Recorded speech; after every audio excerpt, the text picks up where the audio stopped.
Elite Special Forces are some of the best trained and most formidable units a country can boast. Whether emerging from the water to silently take out guards, or storming a plane to rescue the hostages and eliminate the hostage takers, Special Forces take on some of the hardest missions and live some of the most secret lives in the military world. These troops are the ones that states look to in order to get the job done. Let's get started. Black Storks, Pakistan. The Special Service Group, SSG, is better known in the country as the Black Storks because of the commando's unique headgear. Their training reportedly includes a 36-mile march in 12 hours and a 5-mile run in 50 minutes in full gear. Only about 5% of recruits make it through to the Pakistan SSG due to the tough nature of this 9-month training course, which also includes extensive hand-to-hand combat and an airborne school. The Black Storks are trained for a variety of environments, including mountain, desert, jungle, and underwater. During the early Cold War, they trained and served alongside U.S. Special Forces, and more recently, the Storks have focused on local anti-terrorist operations, counterinsurgency, and intelligence collection. In October 2009, the commando stormed an office building and rescued 39 people taken hostage by suspected Taliban militants after an attack on the Army's headquarters. JTF-2, Canada. JFT-2 stands for Joint Task Force 2, and it's the jewel in the crown of Canada's Special Forces. They deployed to Vancouver in 2010, ready to intervene if terrorists took aim at the Winter Olympics. This group is trained to handle chemical, biological, radiological, and nuclear threats against the worst-case scenario, when a terror strike proves more than local police forces can handle. It's a unit that can be deployed against a wide spectrum of issues or crises, and it can be very low signature. Created in 1993, JTF-2 expanded to several hundred members following the 9/11 terrorist attacks, and has the most confirmed kills of terrorists in the world, having killed over 100 top-ranked Al-Qaeda members. Almost all of its operations are shrouded in secrecy, and in some cases were even unknown to the Canadian government. Alpha Group, Russia. Now, what about Spetsnaz? Well, to keep it simple, Spetsnaz is a general term for all Russian special forces. Within the Russian Special Forces, Alpha Group is as bad as they come.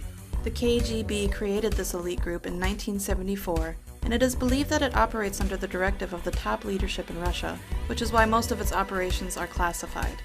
This force came to fame during the invasion of Afghanistan, during which members of Alpha stormed the presidential palace in Kabul, killing everybody in the building in the blink of an eye.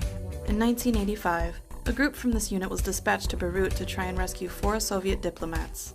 When the diplomats were killed, Alpha Group allegedly hunted down relatives of the hostage takers and returned them to their families in much smaller pieces, to send a message to would-be terrorists. It apparently worked for over 20 years. Sayeret Matkal, Israel. This Israeli Special Forces is focused in intelligence gathering, and it often operates deep behind enemy lines. In 2003, Israeli taxi driver Ilyahu Giro was kidnapped after transporting 4 Palestinians to Jerusalem in his cab, but the Sayeret Matkal unit located and rescued him from a 3-foot pit in an abandoned factory in a suburb of Ramallah. The most famous of their large-scale operations is Operation Thunderbolt, which came to be after several terrorists had taken hostages on board of an airline which was flown to Uganda. Many hostages were released, but over 100 hostages were kept in the airport terminal building. An assault force of Sayeret Matkal assaulted the position, killing the terrorists and freeing all of the hostages. GIGN, France. France's elite counterterrorism teams are some of the finest in the world and have proven their abilities and bravery over decades of dangerous operations. But unlike many anti-terrorist units, GIGN is also used in arrest of dangerous criminals, countering barricade suspects, quelling prison riots, VIP protection, and other high-risk police operations within France or former colonies. Since its founding, the GIGN has seen consistent action.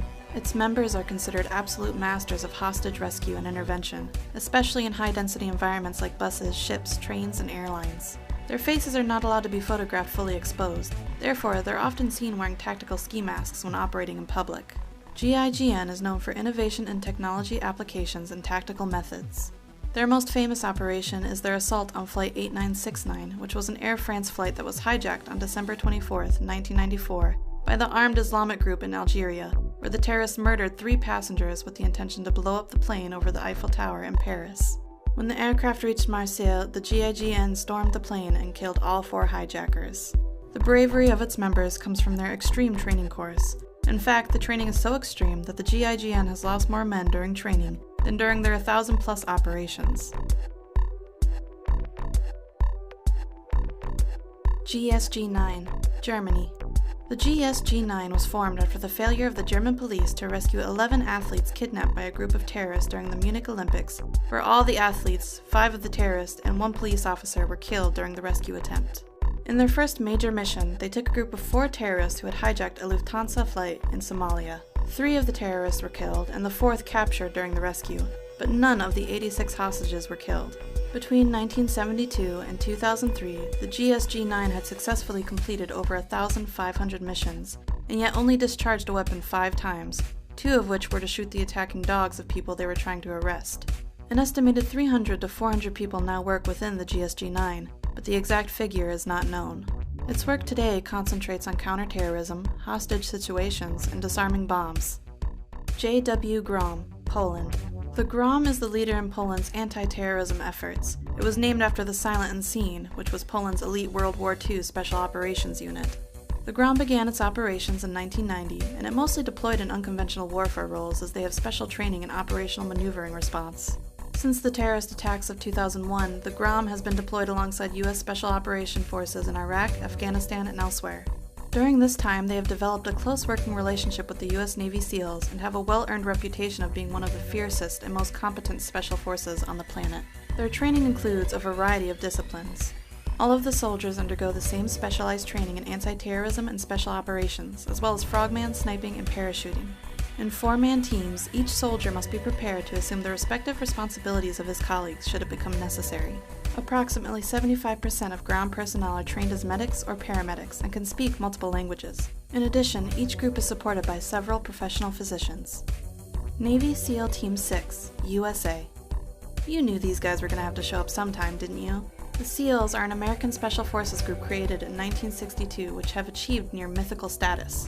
This is, in part, thanks to Operation Neptune Spear, the mission in which SEALs killed Osama bin Laden, the leader of Al-Qaeda in 2011. One interesting fact about this mission is that the aircrafts used in the raid were from Area 51.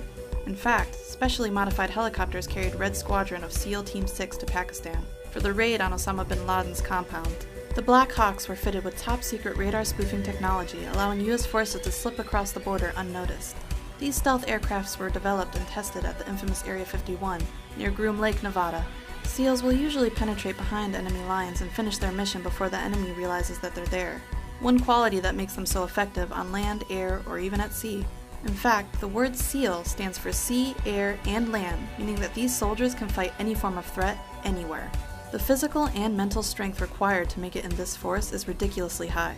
Training takes over a year, and most applicants can't even get past the physical qualification test, which involves a lot of swimming, push-ups, sit-ups, and running, all accomplished in a very strict time limit. Get past that, and you enter general training. Past that, and you move on to SEAL qualification training, which then opens the door to specialized training. All of this ensures the SEAL members are physically and mentally as tough as nails and capable of undertaking the most difficult operations in the world, wherever that may be. SAS, UK. No other elite special force in Europe can claim to be better than the SAS.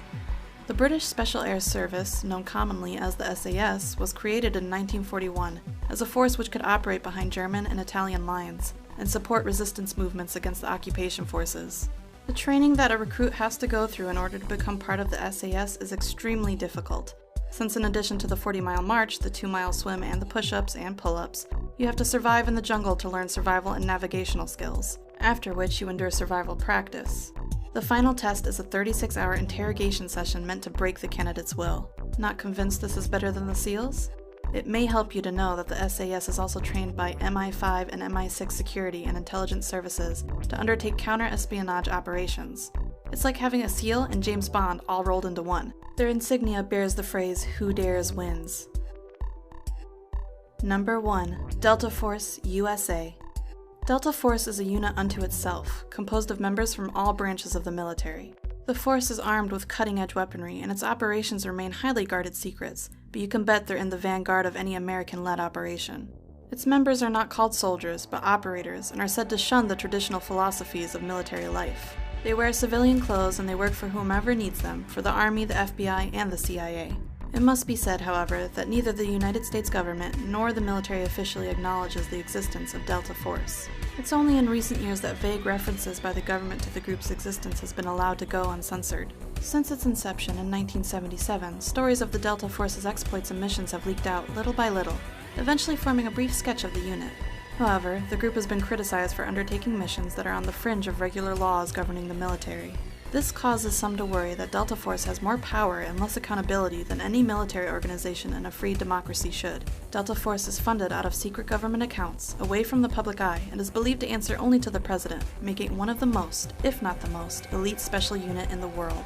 Why one of the most when we ranked it as number 1, you might ask? Well, after all, the most elite special forces are the ones that are so secretive that no one knows about their existence.